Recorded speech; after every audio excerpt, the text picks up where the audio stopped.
As glamping is to camping, the meatballs we're about to describe are the regular old meatballs.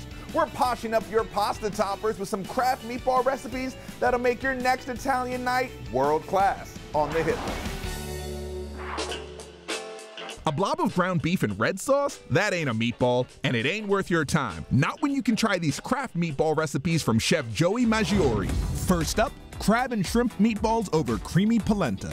Joey, you told me we're making meatballs. This doesn't look like red meat, man. What are we doing? This is Sicilian seafood balls, baby. We start off with some 6175s or jumbo shrimp, and we grind them down. That's what you have there. And then lump crab, you get this at any store. Add a handful of provolone cheese, caramelized onions, and a big pinch of lemon zest. And then we're gonna do our famous, we call it the bread soaking in milk, right? Bread this is what's gonna keep it nice and soft for us and bind it together. Add garlic, an egg, and mascarpone cheese and cook them in an oven at 375 degrees for 15 minutes.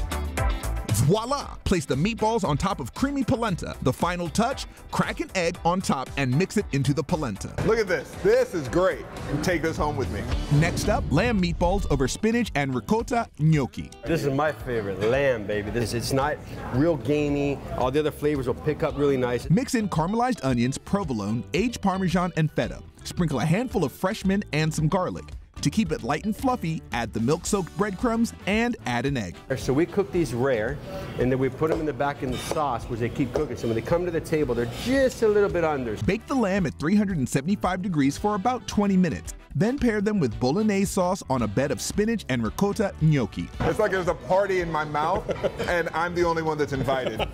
Our final craft meatball, the classic Tommaso's meatballs and spaghetti. So we use a beef, pork, and veal. Like the other meatballs, you'll use provolone, Parmesan, caramelized onions, garlic, and parsley.